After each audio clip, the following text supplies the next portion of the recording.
killed. Lord Ramachandra has been successful in this battle. So after this conveying of the message, Sita Devi feels pleased. She is very happy, and realizing this joyful mood of Sita Devi, Hanuman goes ahead in requesting Sita Devi, "O Mother Sita, you would have been tortured by these gods in Ashokavana. Sometimes they would have not given you food also. So these gods are to be punished. They deserve punishment.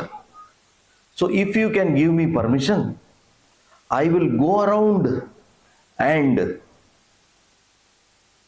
disturb these gods and even kill these gods." So immediately Sita Devi is pacifying Hanuman, and she is relating a wonderful story. She is telling, long before,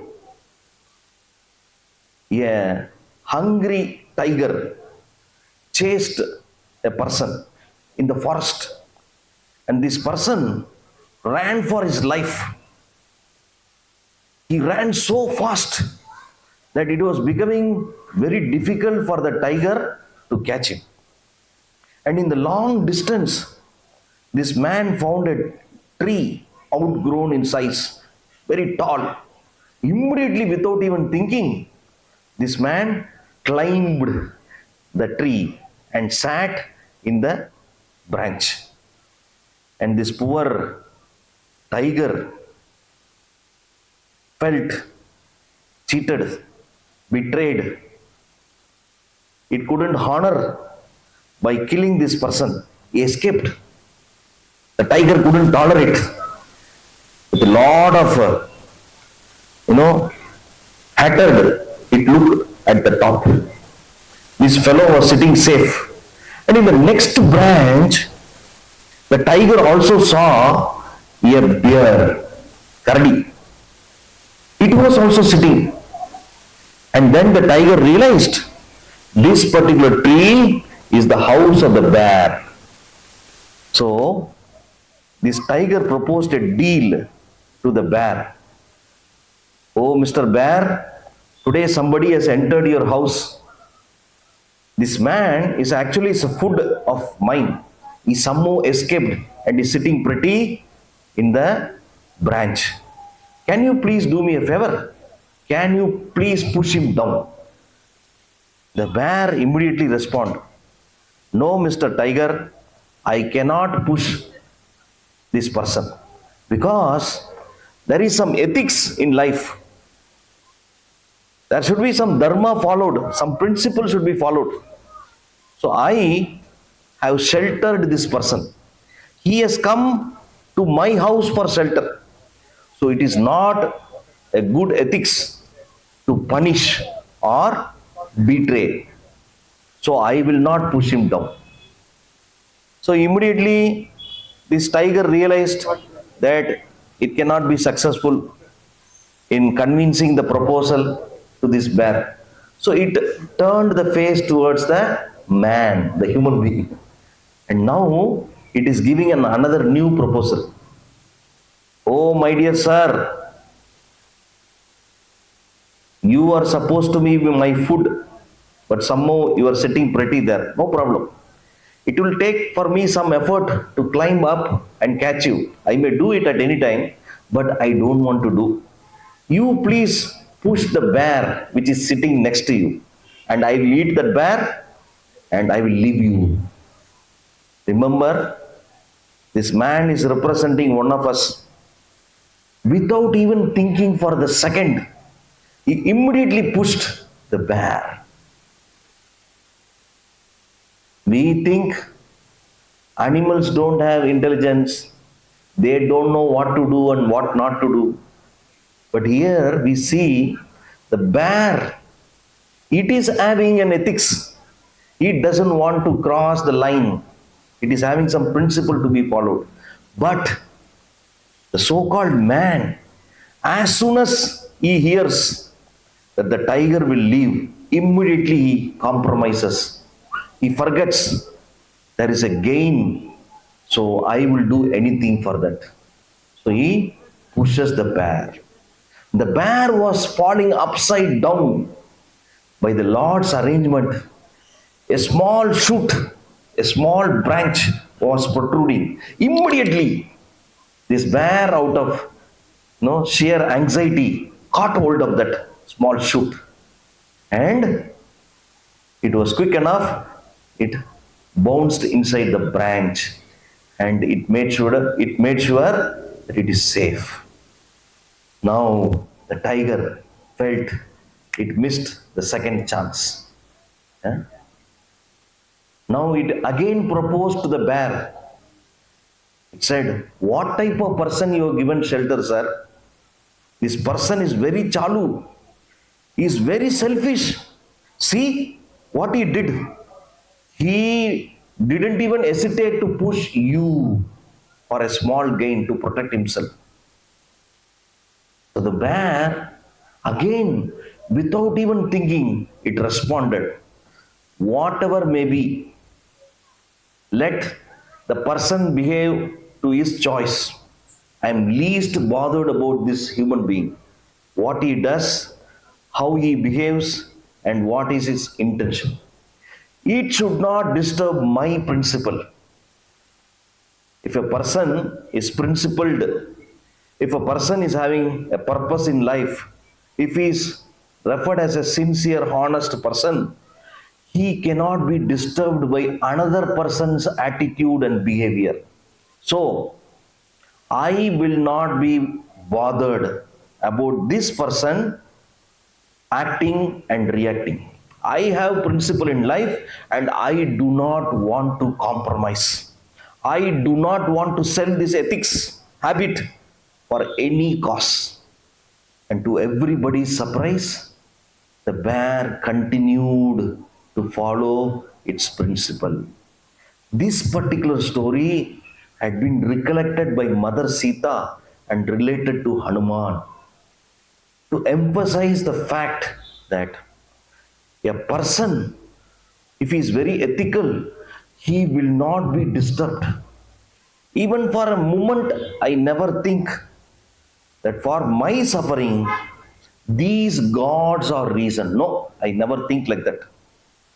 I am suffering because of my bad karma. I am suffering to undergo specific anxiety because of my doings in the past.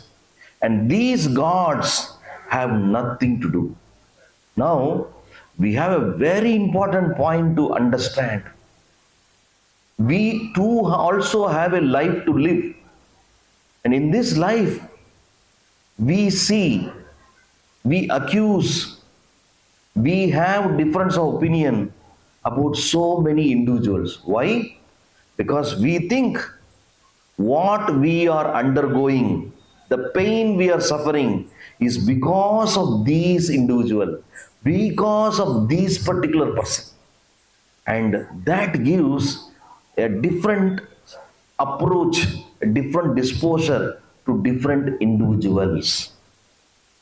In Bhagavad Gita, there is a very wonderful verse which says, a good composure person should have a mind like an ocean, a sagar, which is continuously receiving rivers in different direction. Rivers from different direction flows into the ocean. But the samudra, the ocean, never gets agitated. It continues to be a body of water, what it is. Similarly, an individual who is matured, who is seasoned, will not be disturbed by petty gains, by difficult circumstances. He will continue to live a life with an equipoised nature. Krishna says in Bhagavad Gita in another place, Vidya Sampanne. A person who is learned will have an approach equally, treating equally, no matter who they are. Specifically, a Brahmana, a dog, an elephant, a dog eater, a Pandita. He will not differentiate. He will treat them equally. This is a very, very special quality of an individual, and Krishna says this can be predominantly found only in devotees. And he continues to tell, this composure will be attained by a yogi. Yogi is an individual who has a mind which is not disturbed.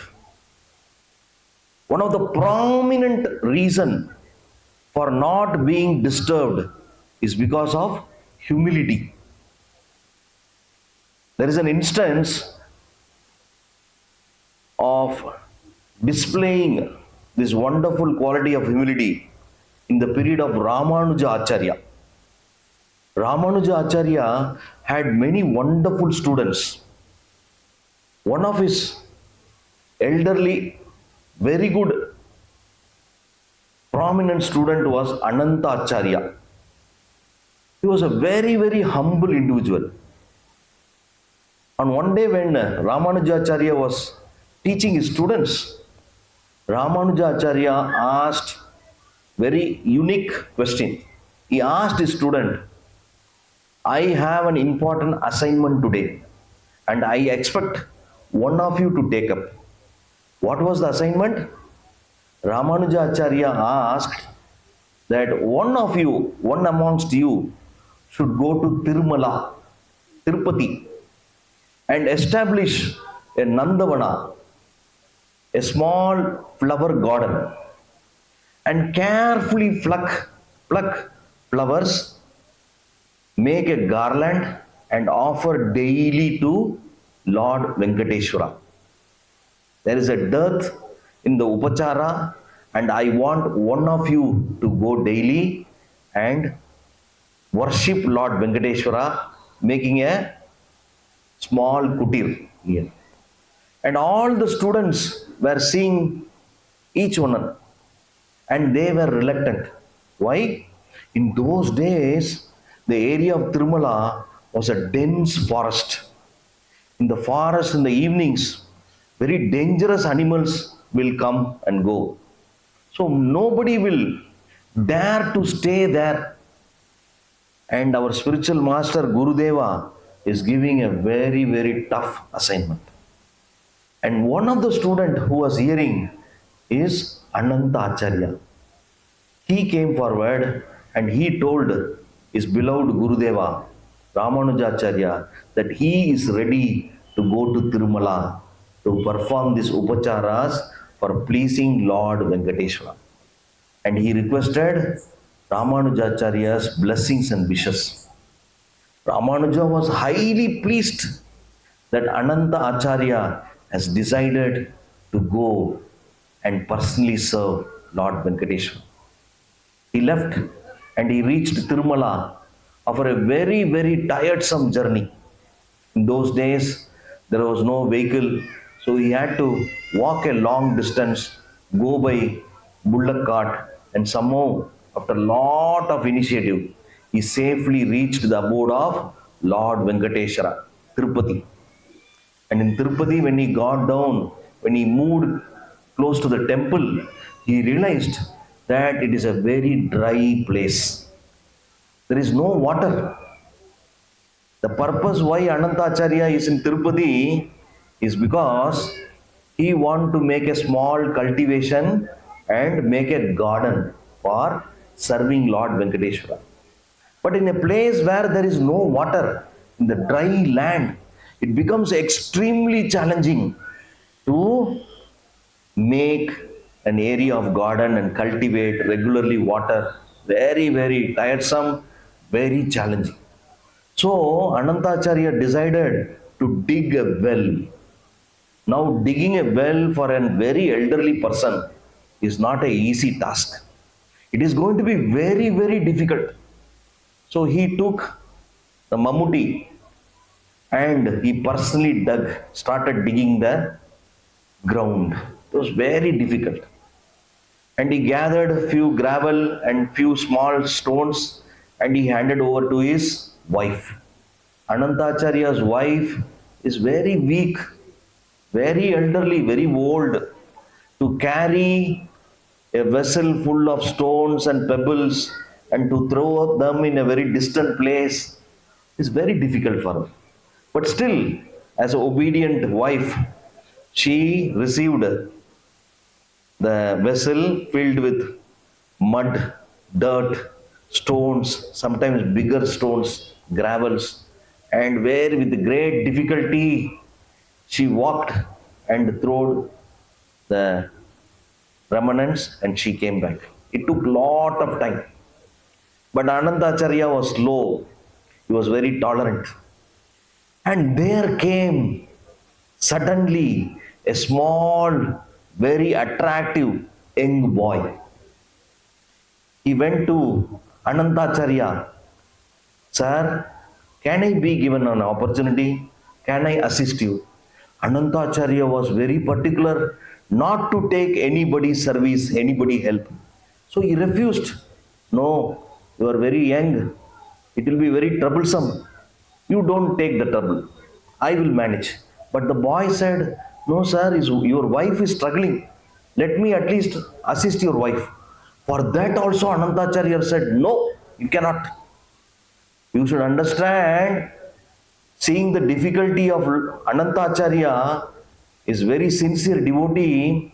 Lord Venkateshwara, who is sitting in the Garbhagriha, in the sanctum sanctorium, he walked out in the form of young boy and he volunteered to help Anantacharya. But Anantacharya refused, no.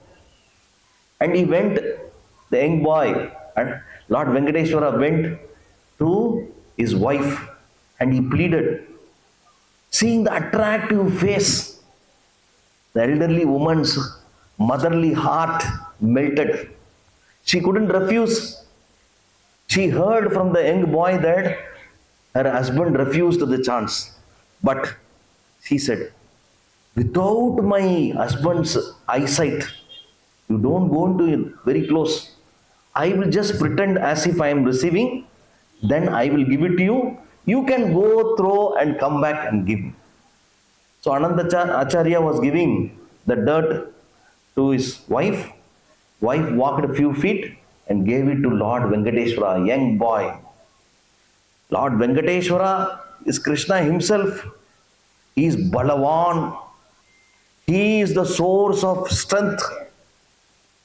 Not only physical strength, but also spiritual strength. So, being the epitome, in no time, he finished and returned back. In few seconds. So, Anantacharya realized, how come my wife is coming fast?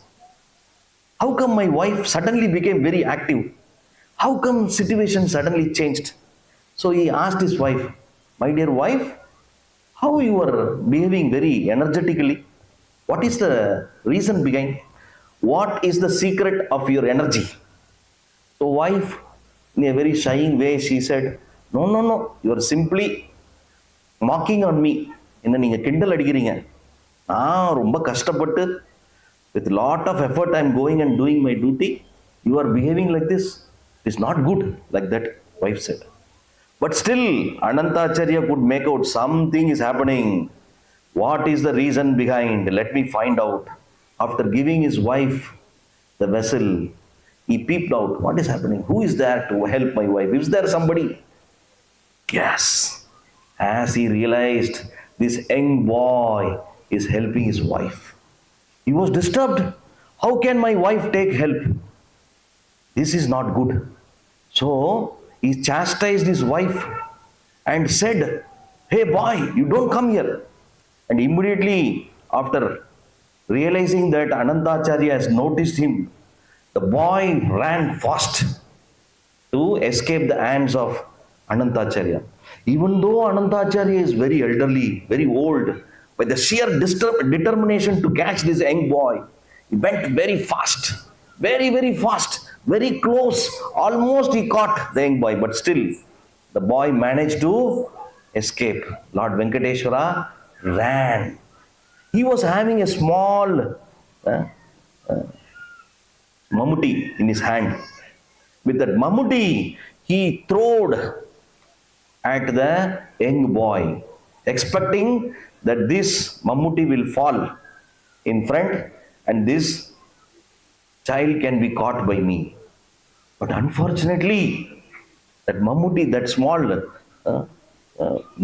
instrument which he had to dig the ground, that went and attacked Lord Venkateshwara's chin, and immediately blood oozed.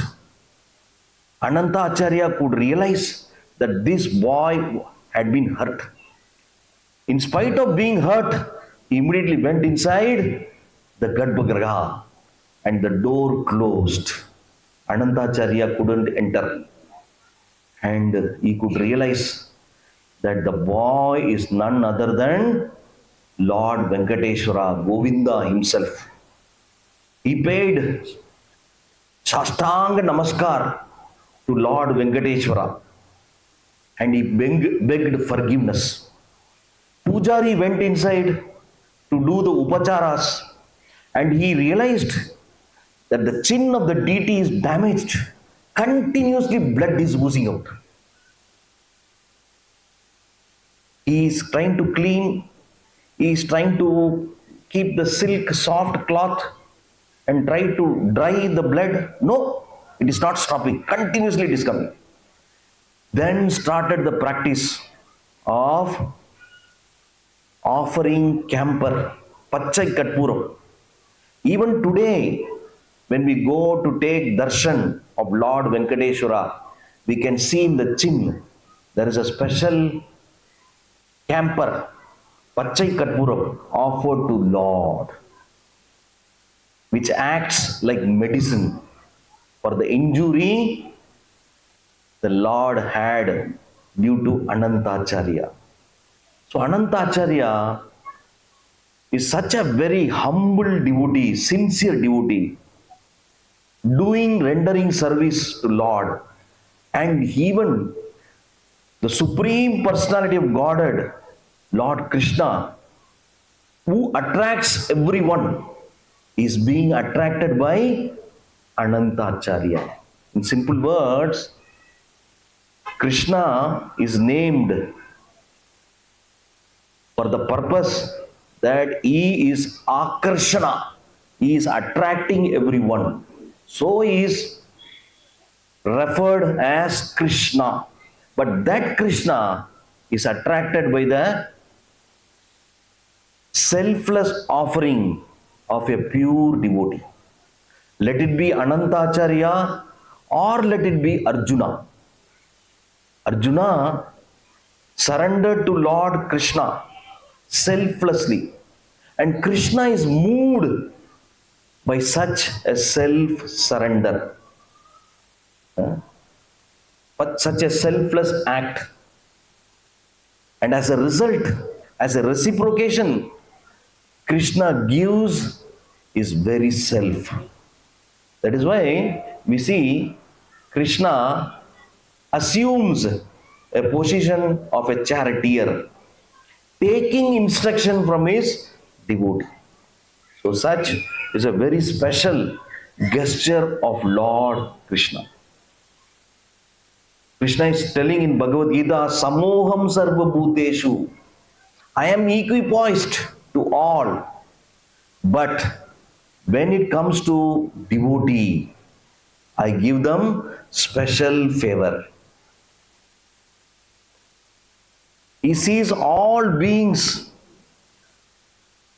equally, but when it comes to a question of devotee, he goes way beyond out of the way to protect, to give blessings.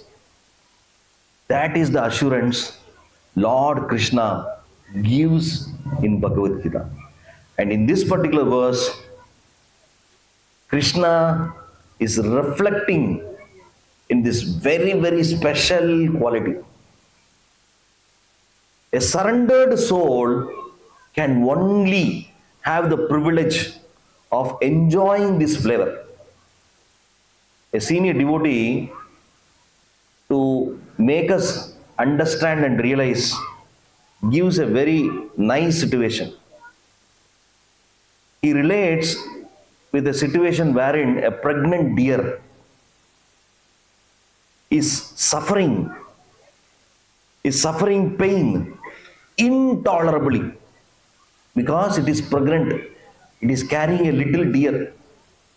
The pain is so much, it is not even able to move. With great difficulty and determination, it is slowly striving to just move few inches. At that time, out in the sky above, it becomes dark and lightning strikes. Seeing the lightning, the mother deer becomes more frightened. Let the lightning not strike me because I am carrying and I am already very weak. There is no protection. And when it is shedding its head down, it is seeing another danger. What it is?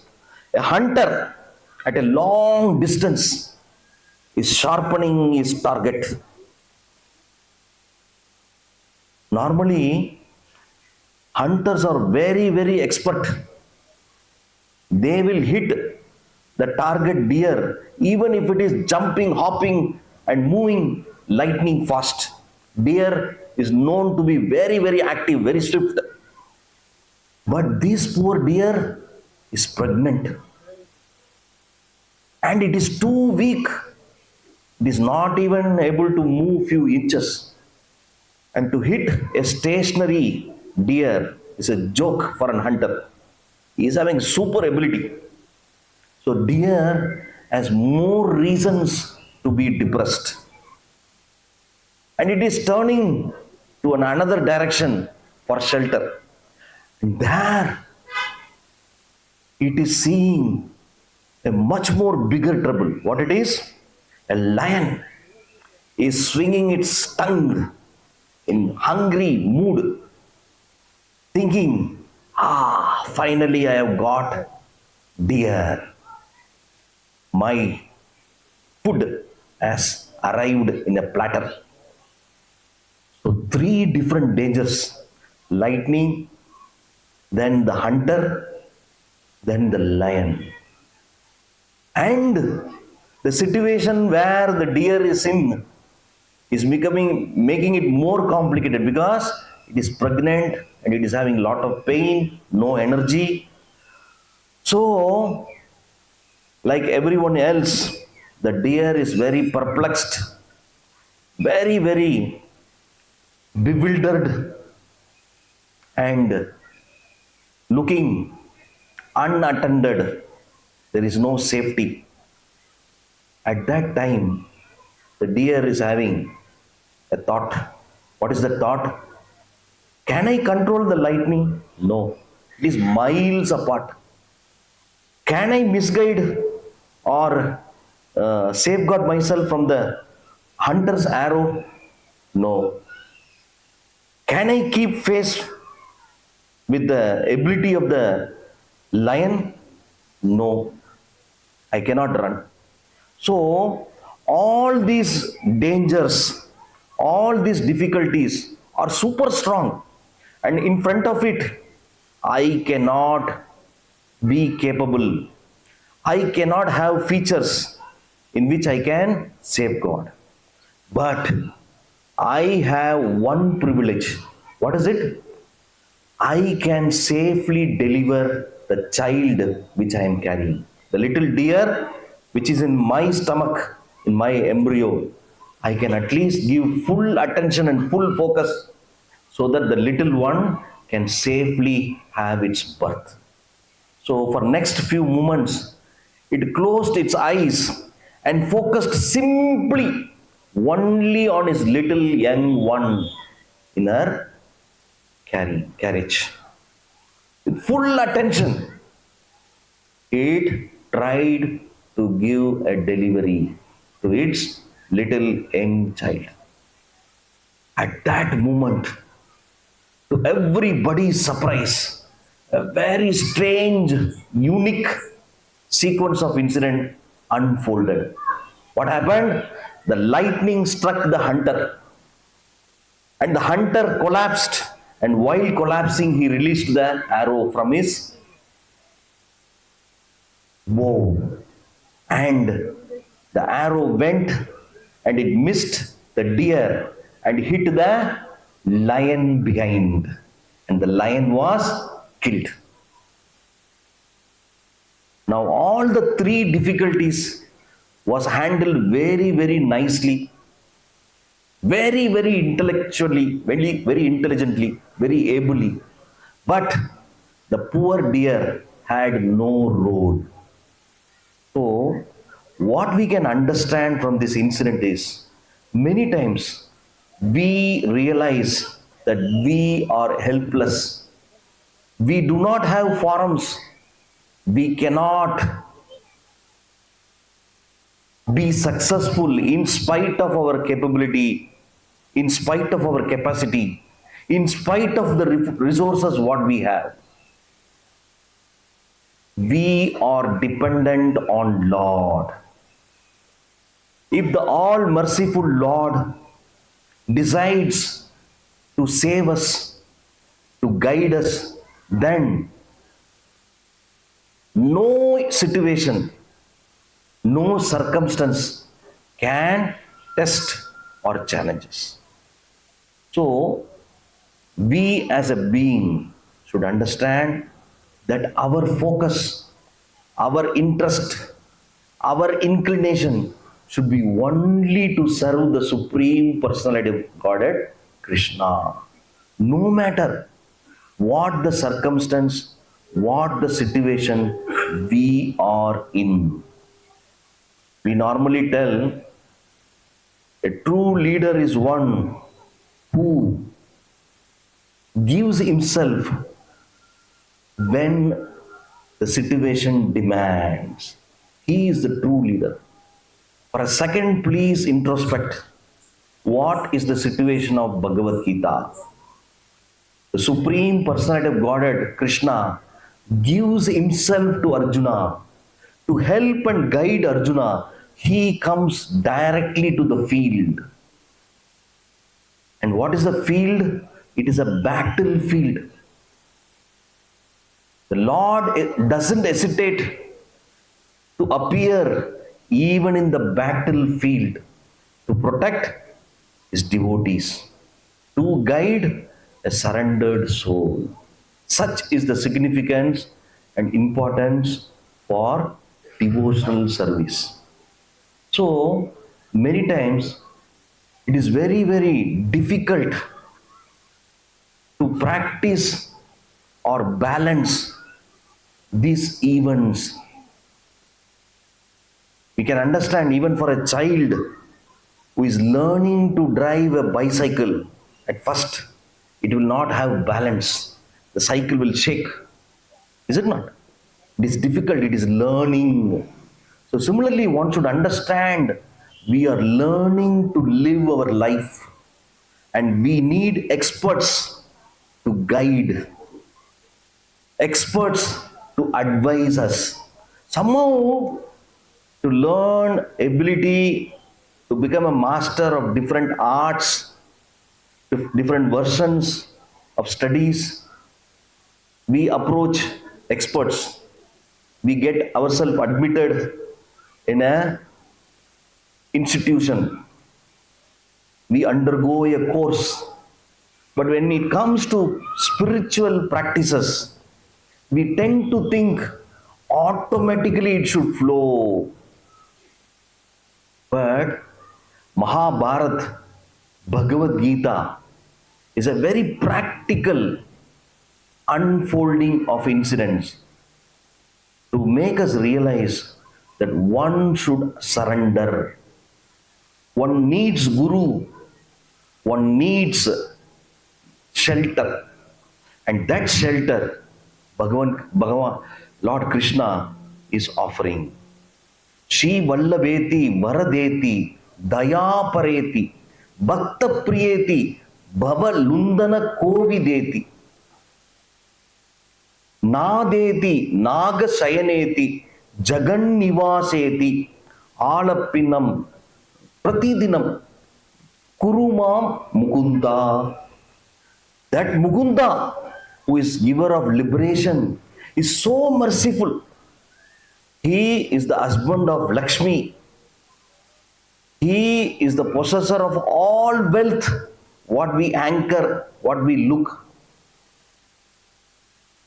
That Supreme Lord is very, very merciful to devotees. Bhakta Priyeti Varadeti.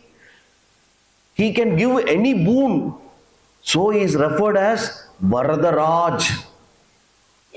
We can help only if we have resource. In the pocket, if we have 10 rupees and somebody is asking us help, we can give 10 rupees only if we have. We are dependent on resources. But the Supreme Lord is the distributor of these resources to everyone. He have unlimited resources. Daya Pareti. He is the embodiment of mercy. He is always thinking well for others. He is a well-wisher. So, we as an individual in this material world have no other option, no other choices. When we are bewildered, when we are struggling to decide and realize what to do, what not to do, what is favorable, what is unfavorable, what I am expected, in this bewildered condition, the Lord Himself comes and He offers Himself and says, do not worry, I will guide you. Ashtadadanaha Purusha Dharmasyasya Parantapa Aprapyamam Nivartanti Mrityu Samsara Vartmani. Arjuna, if one has unflinching faith in his heart, I will take care of that individual. I will offer protection. So, we are in the time and situation wherein we will be celebrating a start of yet another new year. 2025 is in the time of getting faded in few days from now on. All of us will look forward to have a new fresh year with hope, joy, pleasure, many more rich experiences to edify us. So in these times, in this time of celebration of New Year Eve, we can express our gratitude. We have many reasons to express our gratitude to Lord in this past 1 year. The Lord has displayed His mercy. The Lord has reflected His compassion, guided us in many, many wonderful ways. So it is a pertinent duty for each one of us to recollect the hand of God in each of our life and go an extra step and express our gratitude for the good Lord for being with us. So one can do that very effectively by chanting the holy name of the Lord. I am requesting all of you to join us in chanting the holy name of the Lord for next few minutes.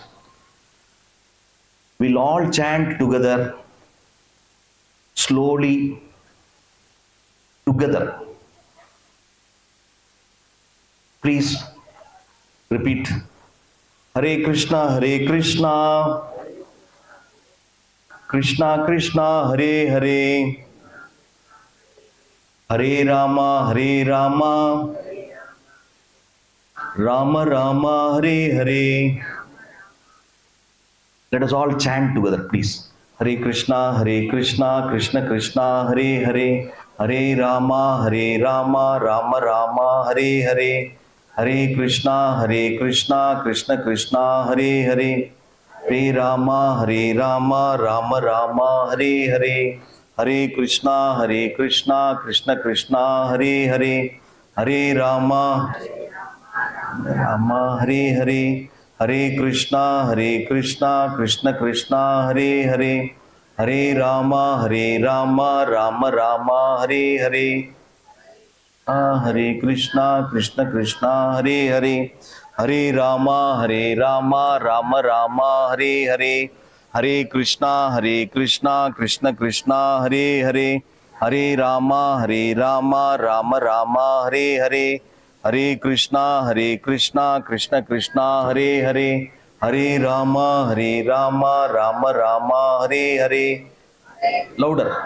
Krishna Krishna, Hare Hare, Hare Rama, Rama Rama, Hare Hare, Hare Krishna, Krishna Krishna, Hare Hare, Hare Rama, Rama Rama, Hare Hare, Hare Krishna, Krishna Krishna, Hare Hare, Hare Rama, Rama Rama, Hare Hare, Hare Krishna, Krishna Krishna, Hare Hare, Hare Rama, Rama, Hare Hare, Hare Krishna, Krishna Krishna, Hare Hare, Hare Rama, Rama, Hare Hare, Hare Krishna, Krishna Krishna, Hare Hare, Rama, Rama, Hare Hare, Hare Krishna, Krishna Krishna, Hare Hare, Hare